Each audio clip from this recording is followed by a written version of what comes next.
नमस्कार दोस्तों, स्वागत है आपका हमारे चैनल पर। आज हो गई है 8 जून 2020 सोमवार। तो आइए बात करते हैं आज के मुख्य समाचार।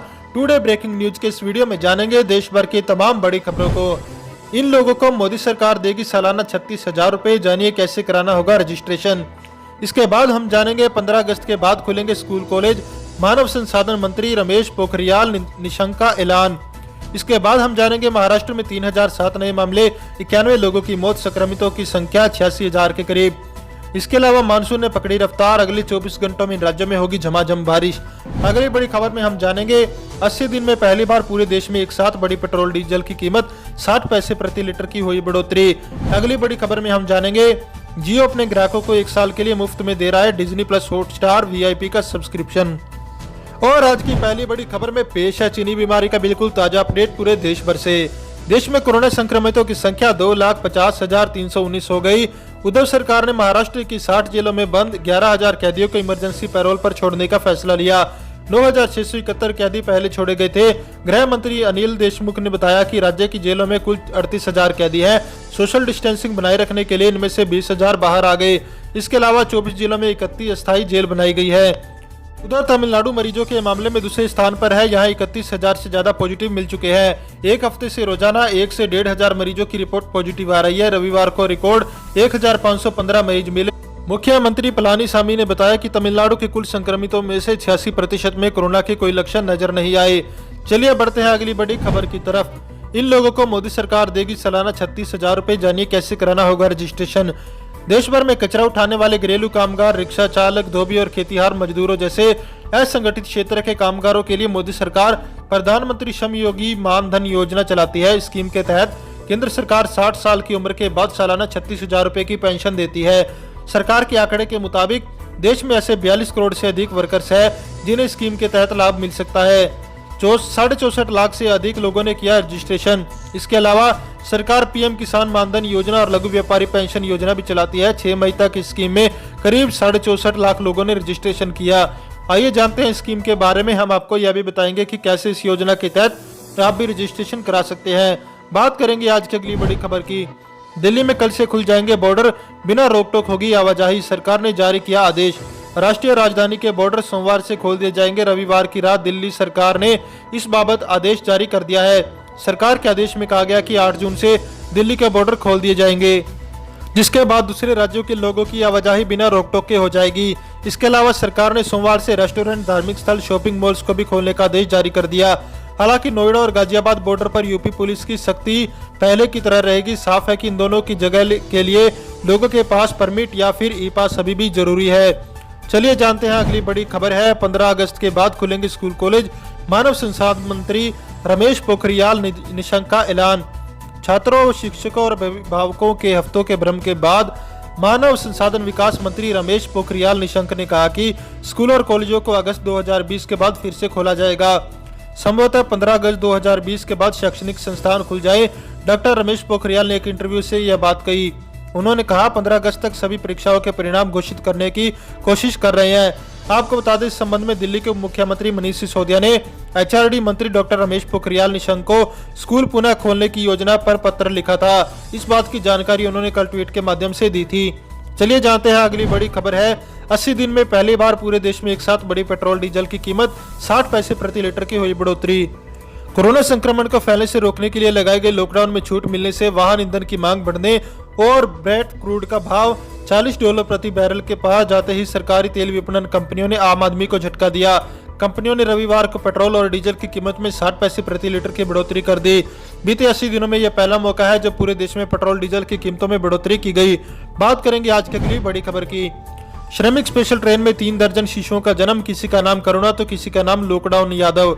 ईश्वरी देवी ने अपनी बेटी का नाम करुणा रखा है तो रीना ने अपने नवजात बेटे को लॉकडाउन यादव नाम दिया। दोनों बच्चों में वैसे तो कोई समानता नहीं है, सिवाय उस साधारण स्थिति के जिसमें उन्होंने जन्म लिया। कहर लेकर आई वैश्विक महामारी के बीच इनका जन्म श्रमिक स्पेशल ट्रेन में सफर के दौरान हुआ। इस महामारी ने मानवीय जीवन के सभी पहलुओं पर असर डाला है और उनका नाम भी इससे छूता नहीं है। करुणा के पिता राजेंद्र यादव से जब पूछा गया कि उनके बच्चे के नाम पर कोरोना या कोरोना वायरस का क्या असर है, तो उन्होंने कहा सेवा भाव और दया। उन्होंने छत्तीसगढ़ के धर्मपुरा में अपने गांव से फोन पर बताया। लोगों ने मुझसे उसका नाम बीमारी पर रखने को कहा। मैं उसका नाम कोरोना पर कैसे रख सकता हूँ जब उसने इतने लोगों की जान ले ली और जीवन बर्बाद कर दिए। चलिए जानते हैं अगली बड़ी खबर क्या है। 13 महीने में 1 करोड़ रुपए वेतन लेने वाली शिक्षिका को लेकर योगी सरकार सख्त, EOW से करा सकती है जांच। योगी सरकार उत्तर प्रदेश के 25 स्कूलों में एक साथ काम करके महज 13 महीने में 1 करोड़ रुपए वेतन हासिल करने के सनसनीखेज मामले में हुई एक शिक्षिका अनामिका शुक्ला की गिरफ्तारी के बाद भी असली गुनहगार को लेकर अनिश्चितता से घिरी है। जबकि योगी सरकार इस प्रकरण की जांच यूपी पुलिस की आर्थिक अपराध शाखा UP police economic offences wing से करा सकती है। बेसिक शिक्षा मंत्री ने कही ये बात। राज्य के बेसिक शिक्षा मंत्री सतीश द्विवेदी ने कहा कि उन्हें अभी यह नहीं मालूम है कि इस मामले में जो शिक्षिका पकड़ी गई है वह असल अपराधी है या नहीं।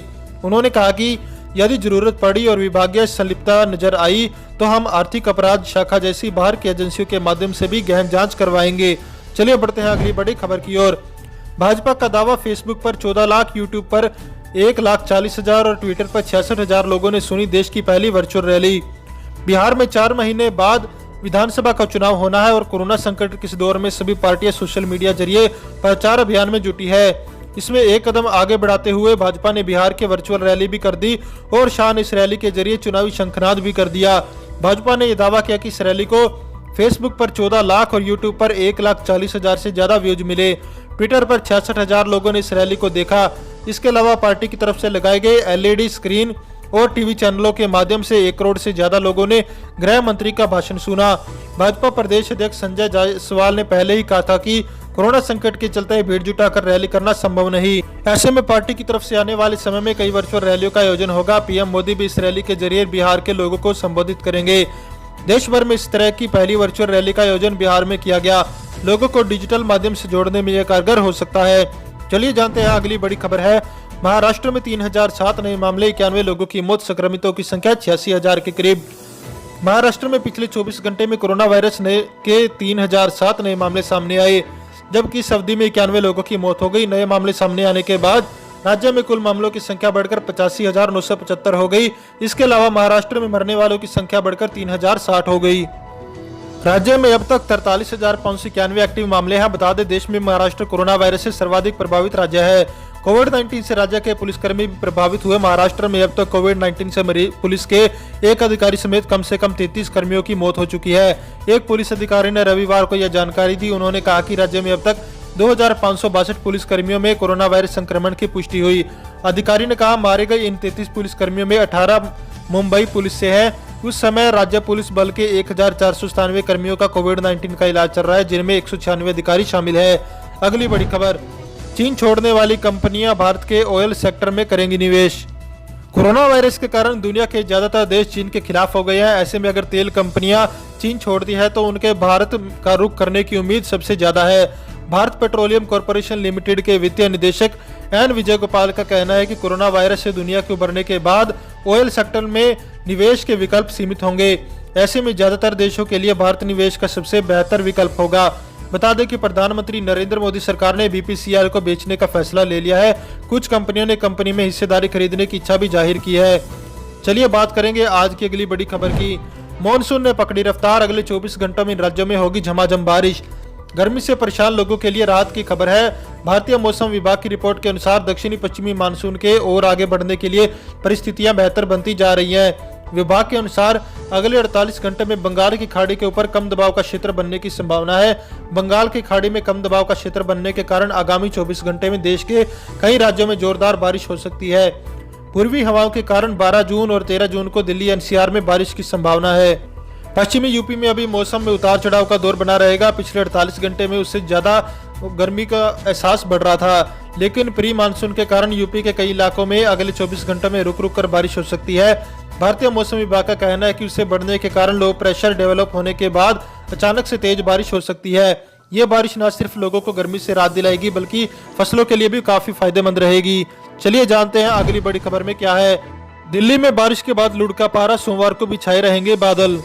राष्ट्रीय राजधानी दिल्ली में रविवार सुबह एक बार फिर बारिश की फुहारों से मौसम सुहावना हो गया और शहर में तेज एवं ठंडी हवाएं चली, जिसके बाद तापमान 35 डिग्री सेल्सियस के नीचे लुढ़क गया।